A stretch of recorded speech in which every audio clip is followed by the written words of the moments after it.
আল্লামা লুৎফুর রহমান রাহিমাহুল্লাহ চলে গিয়েছেন আমাদেরকে ছেড়ে। তিনি বলতেন, ইনশাল্লাহ মিজান আবার আসবে। একটা মাহফিলে 10 লাখ 15 লাখ লোক হওয়া, এটা দুনিয়ার কোনো রাষ্ট্রপ্রধানের ইতিহাসেও নেই। আর একজন রাষ্ট্রপ্রধান যখন কোনো এলাকায় যায়, সেখানে রিজার্ভ গাড়ি দেওয়া হয়, জায়গা জায়গা থেকে গাড়ি প্রেরণ করা হয়, সার্ভ করা হয়, তাদেরকে ভাড়া দেওয়া হয়, খানা দেওয়া হয়, গরু জবাই করে একবারে মোরগ মুসাল্লাম বিরিয়ানি এগুলো দেওয়া হয়। তারপরে যাওয়ার সময় আবার কিছু নগদ হাদিয়াও দেওয়া হয়। কিন্তু আমাদের মাহফিলে, আমার ছেলেদের, আমার সন্তানদের মাহফিলে যারা আসে, তারা নিজের খরচে আসে, নিজের খরচে খায়। সোজা কথা, সংক্ষিপ্ত কথা, চূড়ান্ত কথা, শেষ কথা, মিজান আবার আসবে, বিজয়ীর বেশে আসবে। এই দেশের তাওহীদি জনতা এমন ইতিহাস সৃষ্টি করে তাকে আলিঙ্গন করবে ইনশাআল্লাহ। হুজুর, আমি তো আসলাম, আপনি তো আমাদেরকে ছেড়ে চলে গেলেন। আল্লাহু আকবার, আল্লাহু আকবার, আল্লাহু আকবার। গলায় কোনো সুর ছিল না, সুর দিয়ে কথা বলতেন না, কিন্তু এত চমৎকার শব্দের বুনন, এত চমৎকার প্রেজেন্টেশন, এত চমৎকার ভাবে ঐতিহাসিক বর্ণনাগুলো তিনি উপস্থাপন করতেন। মন্ত্রমুগ্ধ হয়ে আমরা আল্লামা লুৎফুর রহমানের কথা শুনেছি। আমরা হযরতুল আল্লাম লুৎফুর রহমান রাহিমাহুল্লাহর জন্য এই বিশাল ময়দান থেকে দোয়া করছি, আল্লাহ তাআলা তুমি তোমার এই খাদেমকে জান্নাতের মেহমান হিসেবে কবুল করে নাও। He was a strong mouthpiece of Islamic revivalism. Islamic জাগরণের স্ট্রং মাউথপিস ছিলেন আল্লামা সাঈদী রাহিমাহুল্লাহ। অনেক দোয়া পেয়েছেন, আমরা পড়েছি, এমন জীবন তুমি করিবে গঠন, মরণে হাসিবে তুমি, কাঁদিবে ভুবন। গোটা বিশ্বকে তিনি কাঁদিয়েছেন। আল্লামা যখন ইন্তেকাল করলেন, আমি তখন মালয়েশিয়া থেকে যুক্তরাষ্ট্রে একটা কনফারেন্সে যোগ দিতে যাচ্ছি, কাতার এয়ারলাইন্সে। মালয়েশিয়া থেকে দোহাতে নামলাম। দোহায় যখন আমার ট্রানজিট, তখন শুনতে পেলাম যে আল্লামা বিদায় নিয়েছেন। সোশ্যাল মিডিয়ায় শুনে বিশ্বাস করতে পারলাম না। মুহূর্তের মধ্যেই মাসুদ সাইদি ভাইকে মেসেজ করলাম, উনি কোনো উত্তর দিতে পারলেন না। মাসুদ ভাইয়ের সাথে যখন কোলাকুলি করি, আমাদের শামীম ভাইয়ের সাথে যখন কোলাকুলি করি, মনে হচ্ছে আল্লামা সাইদির ঘ্রাণ পাই।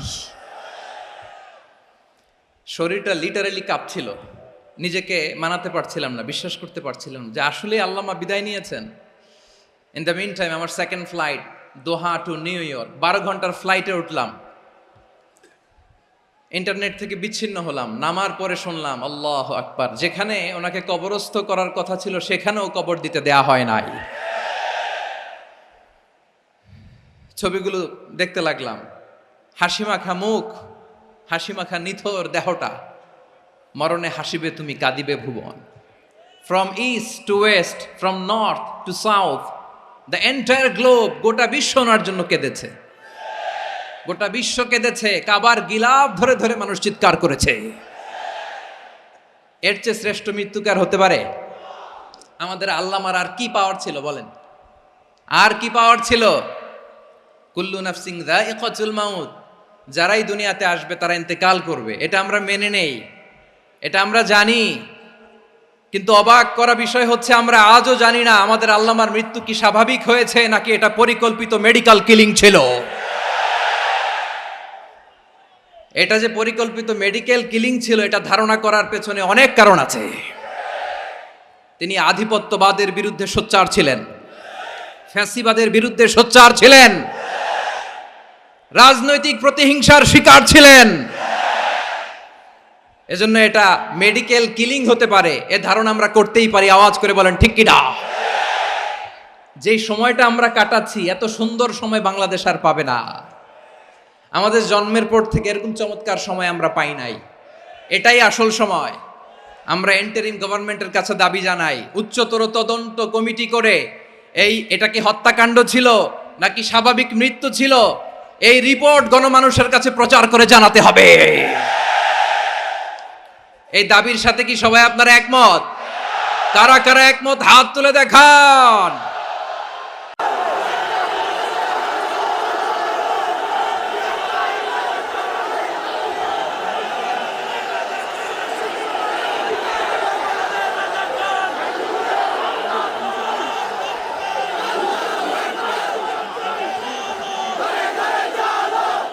প্রিয় চট্টলাবাসী, আল্লাহ তাআলা তার এই মুখলেস গোলামকে তার জান্নাতুল ফেরদাউসের মেহমান হিসেবে কবুল করুক, তার জীবনের সকল খেদমাগুলোকে কবুল করুক, জান্নাতুল ফেরদাউসের আলা মাকামে তাকে মেহমান হিসেবে কবুল করুক।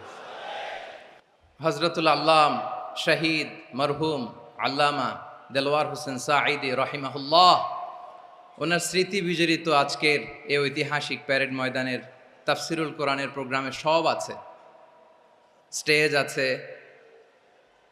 শ্রোতা আছে, প্যান্ডেল আছে, মিডিয়া কাভারেজ আছে, কিন্তু আমাদের কলিজার টুকরাটা আমাদের মাঝে নাই। আজকের এই প্রোগ্রামে আলোচক হয়ে এই চেয়ারে আমি না বসে ওই শ্রোতাদের কাতারে বসে যদি আমাদের আল্লামার নুরানি চেহারার দিকে তাকিয়ে ওয়াজ শুনতে পারতাম, আমাদের হৃদয়টা ঠান্ডা হয়ে যেত, আমাদের তৃষ্ণার্ত হৃদয় শান্ত হতো। সব আজকে আছে, কি যেন নাই, ঠিক কিনা বলেন? আল্লাহ তাআলা প্রতি 100 বছরে একজন মুজাদ্দিদ পাঠায়, প্রতি 100 বছরে একজন মুজাদ্দিদ, যিনি সমাজকে সংস্কার করেন।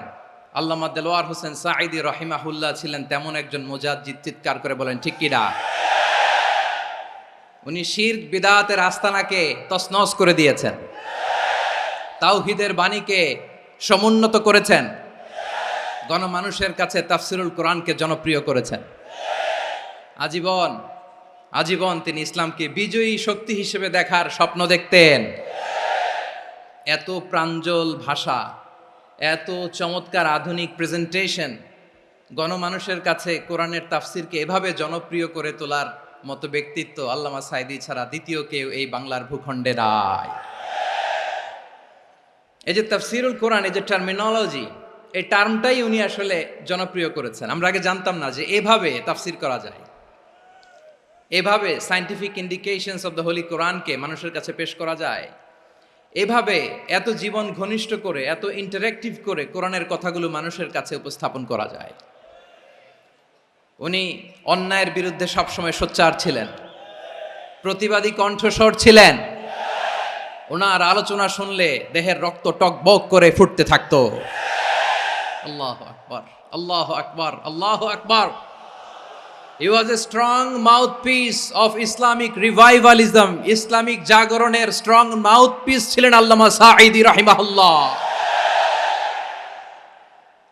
অনেক দোয়া পেয়েছেন, আমরা পড়েছি, এমন জীবন তুমি করিবে গঠন, মরণে হাসিবে তুমি, কাঁদিবে ভুবন।